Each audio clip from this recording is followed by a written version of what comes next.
देखो शिखरे आपणଙ୍କୁ स्वागत।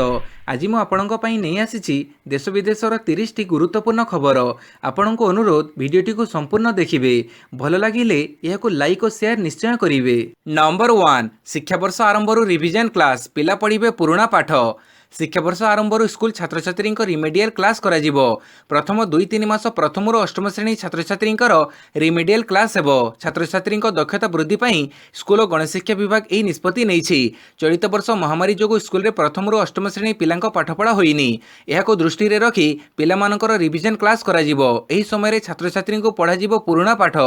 ସମସ୍ତ ସରକାରୀ ଅନୁଦାନ ପ୍ରାପ୍ତ ଘରୋଇ ସ୍କୁଲ ପାଇଁ ଏହି ନିୟମ ଲାଗୁ ହେବ। ପୂର୍ବରୁ ପ୍ରଥମରୁ ଅଷ୍ଟମ ଶ୍ରେଣୀ ଯାଏଁ ସବୁ ଛାତ୍ରଛାତ୍ରୀଙ୍କୁ ବିନା ପରୀକ୍ଷାରେ ପାସ୍ ଘୋଷଣା କରିଛନ୍ତି ସରକାର। ନମ୍ବର 2 ଏପ୍ରିଲ 9ରେ ଓଟିଇଟି ପରୀକ୍ଷା। ମାର୍ଚ୍ଚ 31ରୁ ମିଳିବ ଆଡମିଟ୍ କାର୍ଡ। ମାଧ୍ୟମିକ ଶିକ୍ଷା ପରିଷଦ ଦ୍ୱାରା ପରିଚାଳିତ ଓଡ଼ିଶା ଶିକ୍ଷକ ଯୋଗ୍ୟତା ପରୀକ୍ଷା ଓଟିଇଟି 2021 ଆସନ୍ତା ଏପ୍ରିଲ 9 ତାରିଖ ଶୁକ୍ରବାର ଦିନ ଅନୁଷ୍ଠିତ ହେବ। ଓଟିଇଟିର ପେପର 1 ପରୀକ୍ଷା ସକାଳ 8ଟାରୁ 10:30 ପର୍ଯ୍ୟନ୍ତ ଓ ପେପର 2 ପରୀକ୍ଷା ଦିନ 12ଟାରୁ ଅପରାହ୍ନ 2:30 ପର୍ଯ୍ୟନ୍ତ ଚାଲିବ। ଅନଲାଇନରେ ଫର୍ମ ପୂରଣ କରିଥିବା ପ୍ରାର୍ଥୀମାନେ ନିଜ ରେଜିଷ୍ଟ୍ରେସନ ନମ୍ବର ବା ଇମେଲ ଆଇଡି ବ୍ୟବହାର କରି ବୋର୍ଡର ୱେବସାଇଟ www.bscodisha.ac.in ରୁ ଆଡମିଟ୍ କାର୍ଡ ଡାଉନଲୋଡ୍ କରିପାରିବେ। ଲେଖିବା ପଢ଼ି ପାରୁନଥିବା ଭିନ୍ନକ୍ଷମ ପ୍ରାର୍ଥୀମାନେ ପରୀକ୍ଷାର 5 ଦିନ ପୂର୍ବରୁ ପରୀକ୍ଷା କେନ୍ଦ୍ର ଅଧୀକ୍ଷକଙ୍କୁ ଜଣାଇବେ। କେନ୍ଦ୍ର ଅଧୀକ୍ଷକ ଜିଲ୍ଲା ଶିକ୍ଷାଧିକାରୀଙ୍କ ପରାମର୍ଶ କ୍ରମେ ଭିନ୍ନକ୍ଷମ ପରୀକ୍ଷାର୍ଥୀଙ୍କ ପାଇଁ ଲେଖକ ବ୍ୟବସ୍ଥା କରିବେ ବୋଲି ବୋର୍ଡ ପକ୍ଷରୁ ବିଜ୍ଞପ୍ତି ପ୍ରକାଶ ପାଇଛି। ନମ୍ବର 3 ଏପ୍ରିଲ 2ରେ ଓଡ଼ିଶା ଗସ୍ତରେ ଆସିବେ ଉପରାଷ୍ଟ୍ରପତି ଭେଙ୍କିୟା ନାଇଡୁ। ଓଡ଼ିଶା ଗସ୍ତରେ ଆସିବେ ଉପରାଷ୍ଟ୍ରପତି ଭେଙ୍କିୟା ନାଇଡୁ। ଏପ୍ରିଲ 2 ତାରିଖରେ ଉପରାଷ୍ଟ୍ରପତି ଭେଙ୍କିୟା ନାଇଡୁ ଦିନିକିଆ ଓଡ଼ିଶା ଗସ୍ତରେ ଆସିବେ। ଉତ୍କଳ ବିଶ୍ୱବିଦ୍ୟାଳୟର ଦୀକ୍ଷାନ୍ତ ସମାରୋହରେ ଉପରାଷ୍ଟ୍ରପତି ଯୋଗ ଦେବାର କାର୍ଯ୍ୟକ୍ରମ ରହିଛି। ସୂତ୍ର ଅନୁସାରେ ଉତ୍କଳ ବିଶ୍ୱବିଦ୍ୟାଳୟର ଦୀକ୍ଷାନ୍ତ ସମାରୋହ ଉତ୍ସବରେ ଉପରାଷ୍ଟ୍ରପତି ମୁଖ୍ୟ ଅତିଥି ଭାବେ ଯୋଗ ଦେବେ। ଏନେଇ ନିକଟରେ ବସିଥିବା ବୈଠକରେ ଉତ୍କଳ ବିଶ୍ୱବିଦ୍ୟାଳୟ କୁଳପତି ସବିତା ଆଚାର୍ଯ୍ୟ ଆଲୋଚନା କରିଥିଲେ। ଉତ୍କଳ ବିଶ୍ୱବିଦ୍ୟାଳୟର ଦୀକ୍ଷାନ୍ତ ଉତ୍ସବରେ ଉପରାଷ୍ଟ୍ରପତିଙ୍କ ସହ ରାଜ୍ୟପାଳ ପ୍ରଫେସର ଗଣେଶୀଲାଲ ଯୋଗ ଦେବାର କାର୍ଯ୍ୟକ୍ରମ ରହିଛି। ଉତ୍କଳ ବିଶ୍ୱବିଦ୍ୟାଳୟର ଦୀକ୍ଷାନ୍ତ ଉତ୍ସବରେ ପ୍ରାୟ 180 ଜଣ ଛାତ୍ରଛାତ୍ରୀଙ୍କୁ ପିଏଚ୍ଡି ଏବଂ ଡିଏଲ୍ଇଟି ପ୍ରଦାନ କରାଯିବ। ସମସ୍ତ ବିଭାଗର ଟପରଙ୍କୁ ଦୀକ୍ଷାନ୍ତ ଉତ୍ସବରେ ସ୍ୱର୍ଣ୍ଣ ପଦକ ଦିଆଯିବ। ନମ୍ବର 4 ଆଜିଠାରୁ ଲିଙ୍ଗରାଜଙ୍କ ସେବାୟତଙ୍କୁ ଦିଆଯିବ କୋଭିଡ ଟିକା। ଆଜିଠାରୁ ଲିଙ୍ଗରାଜଙ୍କ ସେବାୟତଙ୍କୁ ଦିଆଯିବ କୋଭିଡ ଟିକା। ଏନେଇ ଭୁବନେଶ୍ୱର ମହାନଗର ନିଗମ ପକ୍ଷରୁ ନିର୍ଦ୍ଦେଶନାମା ଜାରି କରାଯାଇଛି। ପ୍ରତିଦିନ 50 ଜଣ ଲେଖାଏଁ ସେବାୟତଙ୍କୁ ଟିକାକରଣ କରାଯିବ। ଟିକା ନେବେ ଲିଙ୍ଗରାଜ ମନ୍ଦିରର ପ୍ରାୟ 300ରୁ ଅଧିକ ସେବାୟତ। ଏଥିପାଇଁ ବିଏମ୍ସି ହସ୍ପିଟାଲରେ ସମସ୍ତ ବ୍ୟବସ୍ଥା କରାଯାଇଛି। ସକାଳ 10ଟାରୁ ଆରମ୍ଭ ହେବ ଟିକାକରଣ। ପାଣିପାଗ ସୂଚନା 19 ଯାଏଁ ଶୁଖିଲା ପାଗ। ପୁଣି ଥରେ ଉପରମୁହାଁ ହୋଇଛି ପାରଦ। ପାଣିପାଗ କେନ୍ଦ୍ର ନିର୍ଦ୍ଦେଶକ ଏଚ୍ଆର୍ ବିଶ୍ୱାସ କହିଛନ୍ତି ଯେ କାଲି ଦିନରେ ରାଜ୍ୟର ସମସ୍ତ ଜିଲ୍ଲାର ପାଗ ମୁଖ୍ୟତଃ ଶୁଖିଲା ରହିଥିଲା। ଅଧିକାଂଶ ସ୍ଥାନରେ ଦିନର ତାପମାତ୍ରା 2ରୁ 3 ଡିଗ୍ରୀ ପର୍ଯ୍ୟନ୍ତ ବଢ଼ିଛି। 19 ତାରିଖ ପର୍ଯ୍ୟନ୍ତ ଶୁଖିଲା ପାଗ ଲାଗି ରହିବ। 20 ତାରିଖ ବେଳକୁ ବରଗଡ଼, ଝାରସୁଗୁଡ଼ା, ସୁନ୍ଦରଗଡ଼, କେନ୍ଦୁଝର, ମୟୂରଭଞ୍ଜ, ନବରଙ୍ଗପୁର, ରାୟଗଡ଼ା, ଗଜପତି ଜିଲ୍ଲାର 1-2ଟି ସ୍ଥାନରେ ଘଡ଼ଘଡ଼ି ସହ ହାଲୁକା ବର୍ଷା ହୋଇପାରେ। ବାକି ଜିଲ୍ଲାଗୁଡ଼ିକରେ ପାଗ ମୁଖ୍ୟତଃ ଶୁଖିଲା ରହିବ। ଆସନ୍ତା 2-3 ଦିନ ପର୍ଯ୍ୟନ୍ତ ତାପମାତ୍ରା 2ରୁ 3 ଡିଗ୍ରୀ ବଢ଼ିବ। କେତେକ ସ୍ଥାନରେ 40 ଡିଗ୍ରୀ ଉପରେ ରହିବାର ସମ୍ଭାବନା ରହିଛି। ନମ୍ବର 6 ସାମ୍ବାଦିକଙ୍କୁ ଟିକା ପାଇଁ କେନ୍ଦ୍ର ସ୍ୱାସ୍ଥ୍ୟ ସଚିବଙ୍କୁ ଚିଠି। ଗଣମାଧ୍ୟମ ପ୍ରତିନିଧିଙ୍କୁ କୋଭିଡ ଟିକାକରଣରେ ସାମିଲ ପାଇଁ ଚିଠି। କେନ୍ଦ୍ର ସ୍ୱାସ୍ଥ୍ୟ ସଚିବଙ୍କୁ ଚିଠି ଲେଖିଛନ୍ତି ସ୍ୱାସ୍ଥ୍ୟ ବିଭାଗ ଅତିରିକ୍ତ ଶାସନ ସଚିବ ପ୍ରଦୀପ୍ତ ମହାପାତ୍ର। ସେହିପରି ସମ୍ମୁଖ ଯୋଦ୍ଧା ଭାବେ କାମ କରୁଥିବା ଆଉ କିଛି ବର୍ଗଙ୍କୁ ଏହି ଟିକାକରଣରେ ସାମିଲ ପାଇଁ ଚିଠି ଲେଖାଯାଇଛି। ଉଭୟ ଛାପ ବୈଦ୍ୟୁତିକ ଗଣମାଧ୍ୟମ କର୍ମଚାରୀଙ୍କୁ ଟିକାକରଣ ଅଭିଯାନରେ ସାମିଲ ପାଇଁ ଚିଠିରେ ଉଲ୍ଲେଖ କରିଛନ୍ତି ପ୍ରଦୀପ୍ତ ମହାପାତ୍ର। ସେହିପରି ବିଦ୍ୟୁତ୍ ଓ ଜଳ ଯୋଗାଣ କର୍ମଚାରୀଙ୍କ ମଧ୍ୟ ଟିକାକରଣରେ ସାମିଲ କରିବାକୁ ଚିଠିରେ ଉଲ୍ଲେଖ ରହିଛି। ବିମାନ ବନ୍ଦର ଓ ରେଳବାଇ ଓ ବନ୍ଦରରେ କାର୍ଯ୍ୟରତ କର୍ମଚାରୀଙ୍କୁ ବି ସାମିଲ କରିବାକୁ କୁହାଯାଇଛି। ନମ୍ବର 7 ଉଡ଼ାନ ଯୋଜନାରେ ସାମିଲ ହେଲା ରାଜଗୋବିନ୍ଦପୁର ବିମାନ ଘାଟି। ମୟୂରଭଞ୍ଜ ଜିଲ୍ଲାର ରାଜଗୋବିନ୍ଦପୁର ସ୍ଥିତ ଏସିଆ ମହାଦେଶର ସର୍ବବୃହତ ତଥା ଜିଲ୍ଲାର ଐତିହ୍ୟ ସହିତ ଜଡ଼ିତ ବିମାନ ଘାଟିକୁ କେନ୍ଦ୍ର ସରକାରଙ୍କ ଉଡ଼ାନ ଯୋଜନାରେ ସାମିଲ କରାଯାଇଛି। ଫଳରେ ଜିଲ୍ଲାର ରାଜଗୋବିନ୍ଦପୁରରୁ ଭୁବନେଶ୍ୱର ସମେତ ରାଜ୍ୟର ବିଭିନ୍ନ ସ୍ଥାନକୁ ବିମାନ ସେବା ଉପଲବ୍ଧ ହେବା ନେଇ ଆଶା ସୃଷ୍ଟି ହୋଇଛି। ବ୍ରିଟିଶ ସରକାରଙ୍କ ସମୟରେ ନିର୍ମିତ ରାଜଗୋବିନ୍ଦପୁର ଏୟାର ଷ୍ଟ୍ରିପ୍ ବାଲେଶ୍ୱର ସହିତ ପଡ଼ୋଶୀ ରାଜ୍ୟ ପଶ୍ଚିମବଙ୍ଗ ସୀମାରେ ରହିଥିବାରୁ ଏହାର ଗୁରୁତ୍ୱ ସର୍ବାଧିକ। ଏହା 500 ଏକରରୁ ଅଧିକ ଅଞ୍ଚଳକୁ ନେଇ ନିର୍ମାଣ କରାଯାଇଥିବା ସମୟରେ 5 କିଲୋମିଟର ରନୱେ ମଧ୍ୟ ରହିଥିଲା। ନମ୍ବର 8 ଉଚ୍ଚଶିକ୍ଷା ଗବେଷଣା ହବ୍ ହେବ ଭୁବନେଶ୍ୱର। ଗବେଷଣା ଉଚ୍ଚଶିକ୍ଷାର ବିକାଶ ପାଇଁ ଭୁବନେଶ୍ୱରକୁ କେନ୍ଦ୍ର ସରକାର ଗୁରୁତ୍ୱ ଦେବାକୁ ଯାଉଛନ୍ତି। ଦେଶର 9ଟି ପ୍ରମୁଖ ସହରକୁ ଗବେଷଣା ଉଚ୍ଚଶିକ୍ଷା ହବ୍ ପ୍ରତିଷ୍ଠା କରିବା ପାଇଁ ଯେଉଁ ଯୋଜନା ପ୍ରସ୍ତୁତ କରାଯାଉଛି ସେଥିରେ ଭୁବନେଶ୍ୱର ସହର ସାମିଲ ଥିବାର ଜଣାପଡ଼ିଛି। ବିଶ୍ୱସ୍ତ ସୂତ୍ରରୁ ଜଣାପଡ଼ିଛି ଯେ ଦେଶର ପ୍ରମୁଖ ବୈଜ୍ଞାନିକ ଉପଦେଷ୍ଟାଙ୍କ ତତ୍ତ୍ୱାବଧାନରେ କେନ୍ଦ୍ର ଶିକ୍ଷା ମନ୍ତ୍ରଣାଳୟ ଓ ବିଜ୍ଞାନ ପ୍ରଯୁକ୍ତି ମନ୍ତ୍ରଣାଳୟ ଦ୍ୱାରା ଗବେଷଣା ଉଚ୍ଚଶିକ୍ଷା ସଂସ୍ଥାନ ବହୁଳ ସହରମାନଙ୍କର ଚୟନର କାର୍ଯ୍ୟ ଜାରି ରହିଛି। ପ୍ରାରମ୍ଭିକ ପର୍ଯ୍ୟାୟରେ ଯେଉଁ 9ଟି ସହରକୁ ଗବେଷଣା ଉଚ୍ଚଶିକ୍ଷାର ହବ୍ ରୂପେ ବିକଶିତ କରାଯାଉଛି କରାଯିବା ପାଇଁ ଉପଯୁକ୍ତ ବୋଲି ବିବେଚନା କରାଯାଇଛି ସେସବୁ ସହର ହେଲା ଭୁବନେଶ୍ୱର, ଦିଲ୍ଲୀ, ଚେନ୍ନାଇ, ଯୋଧପୁର, ହାଇଦ୍ରାବାଦ, ଜମ୍ମୁ, ବେଙ୍ଗାଲୁରୁ, ବାରାଣସୀ ଓ ପୁନେ। ସୂତ୍ର ଅନୁସାରେ ଚଳିତ ମାସ ଶେଷ ସୁଦ୍ଧା କେନ୍ଦ୍ର ସରକାର ଏସବୁ ସହରମାନଙ୍କୁ ଗବେଷଣା ଶିକ୍ଷା ରୂପେ ବିକଶିତ କରିବା ହବ୍ ସମ୍ପର୍କିତ ଘୋଷଣା କରିବେ। Number 9 city boating club complex ପରିସରରେ ନିର୍ମାଣ ହେବ ୱାଟର ସ୍ପୋର୍ଟସ ପାର୍କ। ରାଜ୍ୟରେ ପର୍ଯ୍ୟଟନ ଭିତ୍ତିଭୂମିର ବିକାଶ କରି ପର୍ଯ୍ୟଟନ ଶିଳ୍ପକୁ ଅଧିକ ସମୃଦ୍ଧ କ୍ରିୟାଶୀଳ କରିବା ନିମନ୍ତେ ମୁଖ୍ୟମନ୍ତ୍ରୀ ନବୀନ ପଟ୍ଟନାୟକ ନିର୍ଦ୍ଦେଶ ଦେଇଥିବା ବେଳେ ପର୍ଯ୍ୟଟକଙ୍କୁ ମହାନଦୀରେ ଆଡଭେଞ୍ଚର ୱାଟର ସ୍ପୋର୍ଟସ ଓ ମନୋରଞ୍ଜନର ସୁବିଧା ଯୋଗାଇ ଦେବା ନିମନ୍ତେ ଓଡ଼ିଶା ପର୍ଯ୍ୟଟନ ଉନ୍ନୟନ ନିଗମ ଦ୍ୱାରା କଟକର ମାତାମଠଠାରେ silver city boating club complex ପରିସରରେ ଏକ ୱାଟର ସ୍ପୋର୍ଟସ ପାର୍କ ସ୍ଥାପନ କରାଯିବାକୁ ନିଷ୍ପତ୍ତି ହୋଇଛି। ଏହା ଖୁବ୍ ଶୀଘ୍ର ପର୍ଯ୍ୟଟକଙ୍କ ନିମନ୍ତେ ଲୋକାର୍ପିତ ହେବ।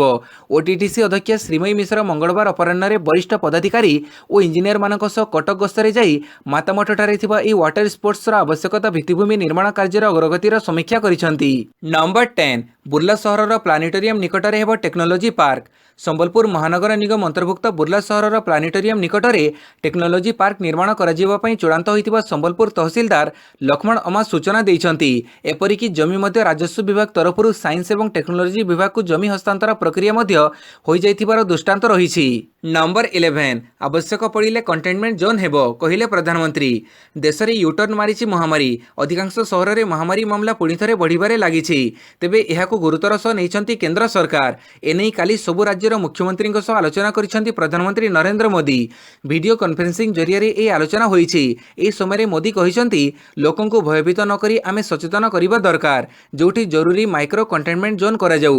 କଣ୍ଟେନମେଣ୍ଟ ଓ ସର୍ଭିଲାନ୍ସ ପାଇଁ ଆବଶ୍ୟକ ଥିଲେ ତାହା ମଧ୍ୟ କରାଯାଉ।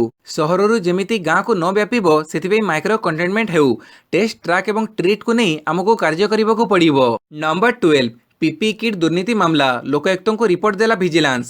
ମାସ୍କ ଓ ପିପି କିଟ୍ କିଣାରେ ଦୁର୍ନୀତି ନେଇ ହୋଇଥିବା ଅଭିଯୋଗର ତଦନ୍ତ କରୁଥିବା ଭିଜିଲାନ୍ସ ମଙ୍ଗଳବାର ପ୍ରାଥମିକ ରିପୋର୍ଟ ଦେଇଛି। ଓଡ଼ିଶା ଲୋକାୟୁକ୍ତଙ୍କୁ ଅଭିଯୋଗର ପ୍ରାଥମିକ ରିପୋର୍ଟ ଦେଇଛି ଭିଜିଲାନ୍ସ। ଗତ ବର୍ଷ ମହାମାରୀ କୋଭିଡ୍ ପାଇଁ କିଣାଯାଇଥିବା ମାସ୍କ ଓ ପିପି କିଟ୍ରେ ବ୍ୟାପକ ଦୁର୍ନୀତି ହୋଇଥିବା ନେଇ ଅଭିଯୋଗ ହୋଇଥିଲା। ଲୋକାୟୁକ୍ତଙ୍କ 3 ଜଣିଆ ସଦସ୍ୟ ବିଶିଷ୍ଟ ବେଞ୍ଚ ଭିଜିଲାନ୍ସ ରିପୋର୍ଟ ଆଧାରରେ ମାମଲାର ଶୁଣାଣି ମାର୍ଚ୍ଚ 26 ତାରିଖରେ ଶୁଣାଣି କରିବେ। ଏନେଇ କଂଗ୍ରେସ ନେତା ସୁଦର୍ଶନ ଦାସ ଓ ଓଡ଼ିଶା ବିକାଶ ପରିଷଦର ଅଧ୍ୟକ୍ଷ ସୁଶାନ୍ତ ପାଢ଼ୀ ସୂଚନା ଦେଇଛନ୍ତି। ନମ୍ବର 13 ବଦଳିଲେ ମୁମ୍ବାଇ ପୋଲିସ କମିଶନର ପରମବୀର ସିଂ। ବଦଳିଲେ ମୁମ୍ବାଇ ପୋଲିସ କମିଶନର ପରମବୀର ସିଂ। ତାଙ୍କୁ ହୋମଗାର୍ଡ ଡିଜି ଭାବେ ଅବସ୍ଥାପିତ କରାଯାଇଛି। ପରମବୀରଙ୍କ ସ୍ଥାନରେ ହେମନ୍ତ ନଗରାଲେଙ୍କୁ ମୁମ୍ବାଇ ପୋଲିସର କମିଶନର ପଦରେ ନିଯୁକ୍ତି କରାଯାଇଛି। ପରମବୀରଙ୍କୁ ମୁମ୍ବାଇ ପୋଲିସ କମିଶନର ପଦରୁ ହଟାଇବା ନେଇ ଟ୍ୱିଟ୍ କରି ସୂଚନା ଦେଇଛି ମୁମ୍ବାଇ ଗୃହମନ୍ତ୍ରୀ ଅନିଲ ଦେଶମୁଖ। ଆଣ୍ଟିଲିଆ ମାମଲାରେ ମୁମ୍ବାଇ ପୋଲିସ ଅଧିକାରୀ ସଚିନ ୱାଜେଙ୍କ ଗିରଫ ପରେ ପରମବୀର ସିଂଙ୍କ ଉପରେ ମଧ୍ୟ ଅନେକ ପ୍ରଶ୍ନବାଚୀ ସୃଷ୍ଟି ହୋଇଥିଲା। ଏପରିକି ତାଙ୍କୁ ପଦରୁ ହଟାଯିବା ନେଇ ମଧ୍ୟ ଲାଗି ରହିଥିଲା କଳ୍ପନା ଜଳ୍ପନା। ନମ୍ବର 14 ମମତାଙ୍କ ବଡ଼ ଘୋଷଣା ପଶ୍ଚିମବଙ୍ଗରେ ମାଗଣାରେ ମିଳିବ କୋଭିଡ୍ ଟିକା। ଝାରଗ୍ରାମର ଏକ ରାଲିରେ ବଡ଼ ଘୋଷଣା କରିଛନ୍ତି ମୁଖ୍ୟମନ୍ତ୍ରୀ ମମତା ବାନାର୍ଜୀ। କହିଛନ୍ତି ଦଳ କ୍ଷମତାକୁ ଫେରିଲେ ପଶ୍ଚିମବଙ୍ଗରେ ଜନସାଧାରଣଙ୍କୁ ମାଗଣାରେ ମିଳିବ କୋଭିଡ୍ ଟିକା। ଝାରଗ୍ରାମ ରାଲିକୁ ସମ୍ବୋଧିତ କରି ମୁଖ୍ୟମନ୍ତ୍ରୀ ପଶ୍ଚିମବଙ୍ଗର ଜନସାଧାରଣଙ୍କୁ ମାଗଣାରେ କୋଭିଡ୍ ଟିକା ଯୋଗାଇ ଦେବାକୁ ପ୍ରତିଶ୍ରୁତି ଦେଇଛନ୍ତି। ଏହି ଅବସରରେ ମମତା ପ୍ରଧାନମନ୍ତ୍ରୀ ନରେନ୍ଦ୍ର ମୋଦିଙ୍କୁ କଡ଼ା ଟାର୍ଗେଟ କରିଛନ୍ତି। ପ୍ରଧାନମନ୍ତ୍ରୀ ମୋଦି ନିର୍ବାଚନ ସମୟରେ କ୍ଷମତାକୁ ଆସିବା କ୍ଷଣି ବିହାରବାସୀଙ୍କୁ ମାଗଣାରେ ଟିକାକରଣ କରିବାକୁ ପ୍ରତିଶ୍ରୁତି ଦେଇଥିଲେ। ହେଲେ ଦଳ କ୍ଷମତାକୁ ଆସିବା ପରେ ପ୍ରଧାନମନ୍ତ୍ରୀ ଏସବୁ ଭୁଲିଗଲେ। ତେଣୁ ଭୋଟରଙ୍କୁ ଭୁଆଁ ବୋଲେଇବା ବିଜେପିର ଏକ ଚାଲ ବୋଲି କହିଛନ୍ତି ମମତା। ହେଲେ ଟିଏମସି କ୍ଷମତାକୁ ଆସିଲେ ତାର ପ୍ରତିଶ୍ରୁତି ପୂରଣ କରିବ ବୋଲି ରାଲିରେ କହିଥିଲେ ଦିଦି। ନମ୍ବର 15 ରାଜ୍ୟରେ 24 ଘଣ୍ଟାରେ ଆଉ 82 କୋଭିଡ୍ ଆକ୍ରାନ୍ତ ଚିହ୍ନଟ। ରାଜ୍ୟରେ 24 ଘଣ୍ଟାରେ ଆଉ 82 କୋଭିଡ୍ ଆକ୍ରାନ୍ତ ଚିହ୍ନଟ ହୋଇଛନ୍ତି। ମୟୂରଭଞ୍ଜ ଜିଲ୍ଲାରୁ ସର୍ବାଧିକ 11, ଖୋର୍ଦ୍ଧାରୁ 9, ବରଗଡ଼ରୁ 7, ସୁନ୍ଦରଗଡ଼ରୁ 7, ବାଲେଶ୍ୱରରୁ 6, କଟକରୁ 5, ବଲାଙ୍ଗୀରରୁ 4, ଯାଜପୁରରୁ 4, ନବରଙ୍ଗପୁରରୁ 4, ଢେଙ୍କାନାଳରୁ 3, ଗଞ୍ଜାମରୁ 3 ଆକ୍ରାନ୍ତ ଚିହ୍ନଟ ହୋଇଛନ୍ତି। ସେହିପରି ଅନୁଗୁଳ, ଜଗତସିଂହପୁର, ଝାରସୁଗୁଡ଼ା, କେନ୍ଦ୍ରାପଡ଼ା, କେନ୍ଦୁଝର, ନୂଆପଡ଼ା, ରାୟଗଡ଼, ସମ୍ବଲପୁର ଓ ଷ୍ଟେଟପୁଲରୁ 2 ଜଣ ଲେଖାଏଁ ଆକ୍ରାନ୍ତ ଚିହ୍ନଟ ହୋଇଥିବା ବେଳେ ଦେବଗଡ଼ ଜିଲ୍ଲାରୁ ଜଣେ ଆକ୍ରାନ୍ତ ଚିହ୍ନଟ ହୋଇଛନ୍ତି। ନମ୍ବର 16 ଆମ୍ବାନୀଙ୍କ ଘର ଆଗରେ ବିସ୍ଫୋରକ ଭର୍ତ୍ତି ଗାଡ଼ି ରଖିଥିବା ବ୍ୟକ୍ତି ସଚିନ ଭାଜେ। ଫେବୃଆରୀ 25ରେ ରିଲାଏନ୍ସ ଇଣ୍ଡଷ୍ଟ୍ରିଜ୍ର ଅଧ୍ୟକ୍ଷ ତଥା ପରିଚାଳନା ନିର୍ଦ୍ଦେଶକ ମୁକେଶ ଅମ୍ବାନୀଙ୍କ ମୁମ୍ବାଇ ବାସଭବନ ଆଣ୍ଟିଲିଆ ତଳୁ ଏକ ବିସ୍ଫୋରକ ଭର୍ତ୍ତି ଗାଡ଼ି ଜବତ କରାଯାଇଥିଲା। ଏହା ପଛରେ କାହାର ହାତ ଅଛି ସେ ନେଇ ମୁମ୍ବାଇ ପୋଲିସ ତଦନ୍ତ କରିଥିବା ବେଳେ ସିସିଟିଭିରେ ପିପି କିଟ୍ ପିନ୍ଧିଥିବା ଜଣେ ବ୍ୟକ୍ତି ଆମ୍ବାନୀଙ୍କ ଘର ଆଗରେ ଗାଡ଼ି ରଖି ଫେରାର ହୋଇଯାଉଥିବାର ଦେଖାଯାଇଥିଲା। ଏବେ ସିସିଟିଭି ଫୁଟେଜରେ ନଜର ଆସିଥିବା ସେହି ବ୍ୟକ୍ତି ଜଣକ ସଚିନ ଭାଜେ ବୋଲି କହିଛି ତଦନ୍ତ କରୁଥିବା ଏନ୍ଆଇଏ। ସିସିଟିଭି ଫୁଟେଜରେ କେହି ତାଙ୍କୁ ଚିହ୍ନି ପାରିବେ ନାହିଁ ବୋଲି ସଚିନ ଭାଜେ ନିଜ ମୁଣ୍ଡକୁ ଏକ ବଡ଼ ରୁମାଲରେ ଆଚ୍ଛାଦିତ କରିଥିଲେ। ସେ ନିଜ ଚେହେରାରେ ମାସ୍କ ଲଗାଇବା ସହ କଥା କହିବାର ଶୈଳୀ ବଦଳାଇଥିଲେ। ପ୍ରଥମେ ସେ ପିପି କିଟ୍ ପିନ୍ଧିଥିବା କୁହାଯାଉଥିଲା, କିନ୍ତୁ ତା ପିପି କିଟ୍ ନୁହେଁ, ବଡ଼ କୁର୍ତ୍ତା ପାଇଜାମା ଥିଲା ବୋଲି କହିଛି ଏନ୍ଆଇଏ। ନମ୍ବର 17 କାୟା ମେଲଉଛି ମହାମାରୀ, ଅହମ୍ମଦାବାଦରେ ସମସ୍ତ ପାର୍କ ବନ୍ଦ। गुजरात में दिनक दिन बढ़िबारे लागिछि कोविड आक्रांतों संख्या। संक्रमण बढ़ुथिबा चिंतारे प्रशासन किभଳି संक्रमण को रोकी हेबो से नहीं गुजरात विभिन्न स्थान में लागिगलानी कटकणा। यहां दृष्टि रखी अहमदाबाद सहरर समस्त पार्क को बंद रखा निर्देश दी जाइछि। अहमदाबाद कानकारिया हरद सह चिड़ियाखाना को मध्य आजिठारु परवर्ती आदेश पर्यंत बंद रखा निष्पत्ति होइछि। कोविड आक्रांतों संख्या वृद्धि पाउथिबारु गुजरात 4टी मेट्रो सहर में रात्रिकालीन कर्फ्यू घोषणा कर जाइछि। अहमदाबाद, भादोदारा, सूरत और राजकोट रे मार्च 31 तारिख पर्यंत रात्रिकालीन कर्फ्यू घोषणा होइछि। नंबर 18 चारिधाम यात्रा पई आईआरसीटीसी रो टूर पैकेज। चारिधाम यात्रा करने को योजना रखिथिबा श्रद्धालुओं पई भल खबर। भारतीय rail catering and tourism corporation अर्थात आईआरसीटीसी हिमालय अंतर्गत चारिधाम यात्रा 2021 पई भल पैकेज नहीं आसीछि। एही पैकेज जरिए केदारनाथ, बद्रीनाथ, गंगोत्री और यमुनोत्री धाम दर्शन करें श्रद्धालु। आईआरसीटीसी द्वारा ट्वीट कर दी जाइथिबा सूचना अनुसार 11 राति और 12 दिन टूर पैकेज मूल्य प्रति व्यक्ति 43,850 टंका रही। एतद व्यतीत दुई धाम यात्रा मूल्य 37,800 टंका रखा। गोटे ग्रुप रे केवल 20 जन यात्री को सामिल करा जिवो। ई टूर पैकेज रे 3 तारका होटेल रे रहिबार और खाइबार व्यवस्था रहिबो। चारिधाम यात्रा पई वेबसाइट irctctourism.com को जाई बुकिंग करि परिबे। नंबर 19 शिशिर कुमार रथ हेले प्रधान मुख्य वन संरक्षक। वरिष्ठ आईपीएस अधिकारी शिशिर कुमार रथों को राज्य सरकार नुआ पीसीसी भाव नियुक्ति देइछंती। एथिसहित से राज्य वन सुरक्षा बलर मुख्य दायित्व निर्वाह करिवे। कटक रे जन्मग्रहण करिथिबा 1987 बैच रो एही आईपीएस ऑफिसर को एही पदवी रे नुआ पदोन्नति दी जाइथिबा राज्य सरकार पक्षरु विज्ञप्ति जारी कर जाइछि। ए संपर्क रे भारत सरकार परिवेश, जंगल और जलवायु परिवर्तन मंत्रालय को राज्य सरकार पक्षरु सूचना प्रदान कर जाइछि। शिशिर रथ वर्तमान केंद्र परिवेश, जंगल और जलवायु परिवर्तन मंत्रालय रे अतिरिक्त महानिर्देशक पदवी अवस्थापित अछंती। नंबर 20 वायुसेनार मिग-21 विमान दुर्घटनाग्रस्त, पायलट मृत। बुधवार सकाळे केंद्रीय भारत में एक मिग-21 विमान दुर्घटनाग्रस्त हेबारु जड़े पायलटंकर मृत्यु घटी बोली भारतीय वायुसेना ट्वीट कर सुनिश्चित करिछि। केंद्रीय भारत में थिबा एक विमान घाटी तालीम अभियान रे उड़ाण आरंभ करिबा बेले विमानटी दुर्घटनाग्रस्त होइथिला। एही दुर्घटना रे भारतीय वायुसेनार ग्रुप कमांडर ए गुप्तांकर मृत्यु घटी। गभीर शोक व्यक्त करने सह एभली समय भारतीय वायुसेना तांको परिवार वर्गों साथी रे रहिछि बोली जणैछि। दुर्घटनार कारण जानिबा लागि कोर्ट ऑफ इनक्वारी आदेश दिया जाइछि बोली ट्वीट करी वायुसेना कहिछि। नंबर 21 महिला और फटा जीन्स उपरे बयान दे विवाद रे उत्तराखंड मुख्यमंत्री। उत्तराखंड रे नुआ करी मुख्यमंत्री पद संभाळिथिबा तीरथ सिंह रावत निज बयान पे विवाद रे फसिछंती। फटा वा रिप्ड जीन्स पिंधुथिबा महिलांक संस्कार को नहीं से प्रश्न उठैछंती। एथिसह फटा जीन्स पिंधुथिबा महिला माने केमिति तांका पिलामानंकु उपयुक्त परिवेश जोगै दैथिबे ताकू नहीं से प्रश्न करिछंती। मंगलवार डेराडून रे आयोजित एक सरकारी कार्यक्रम रे जोग देई श्री सिंह कहिछंती चिरा जीन्स पिंधि बुलुथिबा जणे महिला केमिति एनजीओ चलाउछंती तांको देखि मो आश्चर्य होउछि। से एभली पोशाक पिंधि समाज को केउ प्रकार वार्ता देवाक चाहूछंती। तीरथ सिंह रावत एभली बयान को सोशल मीडिया व्यवहारकारी तीव्र नापसंद करिछंती।